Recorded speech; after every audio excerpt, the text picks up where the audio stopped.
Comment comprendre vos clients et anticiper leurs besoins? Bonjour, je suis Sébastien Knight, le marketeur français et chaque jeudi à 19 h, je partage avec vous un rituel de l'entrepreneur libre, c'est-à-dire une habitude simple et rapide à mettre en place qui peut vous rendre plus heureux, plus productif et vous aider à développer votre entreprise.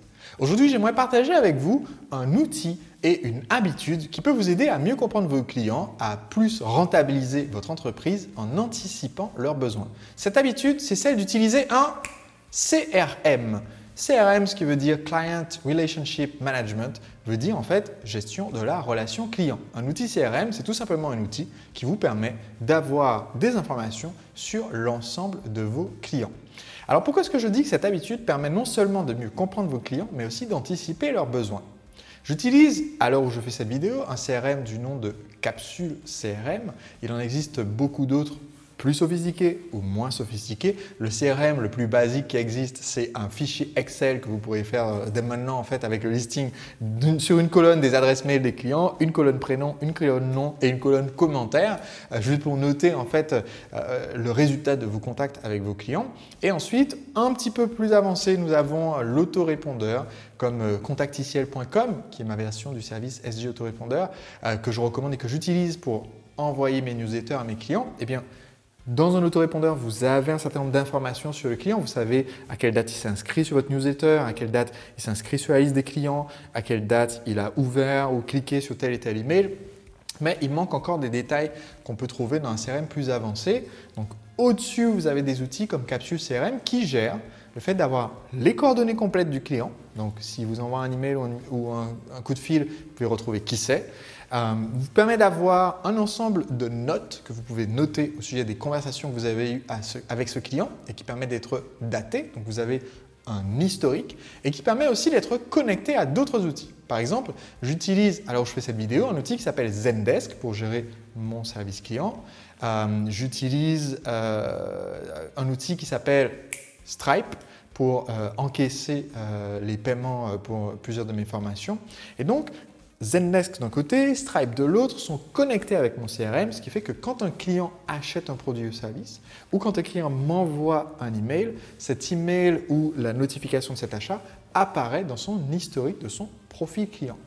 Donc, ce qui est intéressant avec un CRM, c'est que lorsque vous êtes en contact avec un client, je vous l'ai dit, ça vous permet de mieux le comprendre, tout simplement parce que les questions que les gens vont vous poser et les demandes qu'ils vont avoir et quelquefois les exigences qu'ils vont avoir ou les problèmes qu'ils vont rencontrer sont probablement liés à des éléments que vous leur avez donnés ou que vous leur avez demandé au préalable. Il n'y a rien de plus désagréable, et vous l'avez peut-être déjà vécu, que par exemple d'appeler un service consommateur, un service client et d'être renvoyé d'un service à l'autre et à chaque fois qu'on vous repose les mêmes questions.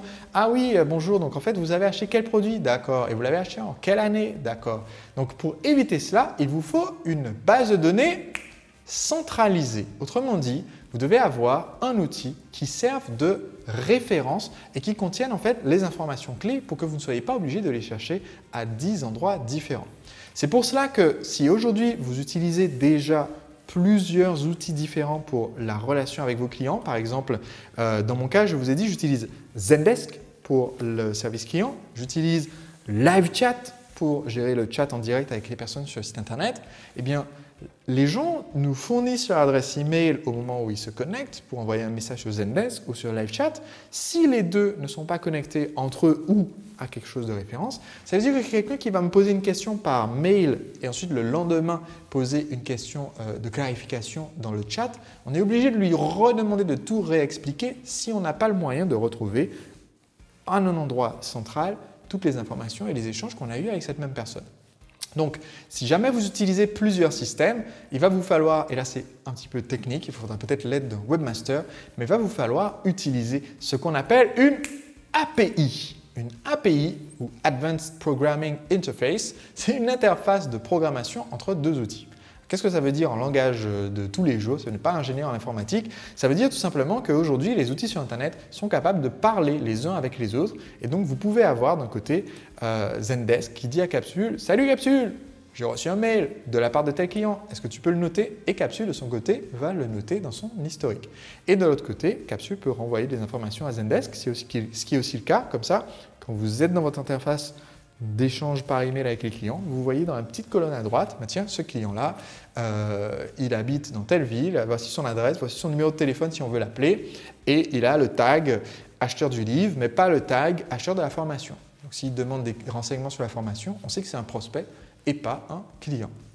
Donc cette API, c'est ce qui permet à ces logiciels de discuter entre eux. Et si vous n'êtes pas un technicien et que vous voulez quand même réussir à connecter tous vos outils pour qu'ils parlent entre eux, je ne peux que vous recommander un outil que j'utilise moi-même. Et cet outil, c'est Zapier. Z-A-P-I-E-R. Zapier, c'est un outil qui en fait connecte toutes les API et qui vous permet d'un côté de simplement dire, sans avoir à toucher quoi que ce soit de technique, de dire « je veux, quand quelqu'un achète un produit sur mon interface de tel logiciel, je veux automatiquement que tu me mettes une ligne dans mon fichier Excel sur Google Docs ici, je veux que tu me mettes l'info dans mon CRM là, et je veux d'ailleurs que tu m'envoies aussi un mail pour me notifier à telle adresse. » Donc c'est un outil que je ne peux que vous recommander parce qu'il vous simplifie énormément la vie en créant ainsi des règles sans avoir à toucher à la technique et juste en disant quand ceci se produit, je veux que tu transmettes les informations à tel et tel et tel outil. Et la transmission se fait automatiquement, sans votre présence, de façon automatique, ce qui est quand même l'intérêt puisque notre but c'est de créer une machine à vendre qui vend nos produits sans qu'on soit en interaction constante. Donc, comme je vous l'ai dit, le CRM permet de comprendre vos clients parce que quand quelque chose se produit ou quand vous avez une question, vous pouvez retrouver dans l'historique ce qui a sollicité ce comportement ou cette question.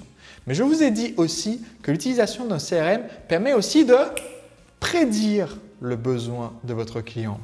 Pourquoi? Parce que quand vous avez recueilli suffisamment d'informations, si vous regardez régulièrement ce qui se passe dans votre CRM, vous allez pouvoir détecter des schémas qui se reproduisent dans le temps. Je vais vous donner un exemple concret. Une fois avoir installé le CRM sur une formation en ligne, on se rend compte que avec tous les changements qu'on a fait dans la formation, on a beaucoup moins de remboursement. Donc, ouais, chouette, bonne nouvelle. Et puis, on a quand même une demande qui tombe de remboursement. Alors, au lieu de se dire zut, on a une demande de remboursement, on va déprimer et se mettre la tête sous l'oreiller pendant une semaine. Ou alors, au lieu de se dire c'est pas grave, comme on a déjà baissé le taux de remboursement, on va juste être content et ne pas se poser de questions. Eh bien, ce que je vais faire quand je vais recevoir cette demande de remboursement, c'est dire mais tiens, j'ai reçu la demande de remboursement de Kevin. Pourtant, Kevin était hyper motivé en s'inscrivant à ce produit.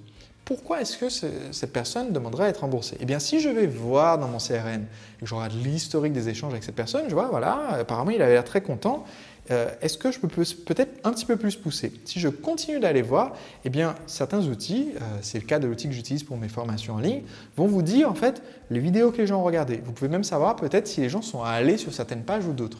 Et donc, on va détecter que Carrie s'est connectée à X module de la formation, a regardé toutes les vidéos et ensuite a accédé 12 fois au module 2 qui n'était pas encore ouvert et après a envoyé une demande de remboursement. Donc, bien que les échanges par mail, par exemple, qui sont un indicateur, sont positifs, on va détecter, tiens, Kevin, là, il y a quelque chose qui est peut-être le déclencheur, c'est qu'il a essayé d'accéder 12 fois au module 2. Donc, maintenant, on sait que si jamais quelqu'un essaie d'accéder 5 fois d'affilée à quelque chose qui n'est pas accessible, peut-être qu'il nous faut trouver un moyen d'être au courant quand ça se produit et de contacter proactivement cette personne. Donc ça, c'est un exemple parmi d'autres. Mais en fait, si vous regardez régulièrement ce qui se fait dans votre CRM, si vous regardez régulièrement en fait, le comportement de vos clients, vous pouvez détecter quels sont les signes de comportement qui va mener à un achat. Par exemple, tiens, quand les gens regardent ces vidéos-là dans telle séquence, ou s'ils ont fini de regarder telle vidéo,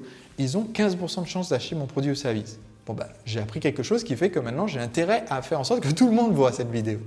Si je vois par contre que sur mes 10 derniers remboursements ou 10 derniers clients qui sont en contentieux, eh bien, ils ont tel comportement que je peux voir dans leur CRM qui est commun, eh bien, je peux faire en sorte, dès que quelqu'un déclenche ce comportement, de rentrer en contact avec cette personne. Ou alors, je peux faire en sorte d'essayer d'aller à la cause et de faire en sorte que ce comportement ne se produise pas à la base, ce qui va donc faire disparaître la conséquence. Et c'est comme ça que vous allez, avec cette petite habitude, être en mesure de prendre les devants et donc être plus proactif et avoir donc une meilleure relation avec vos clients et aussi générer davantage de bénéfices.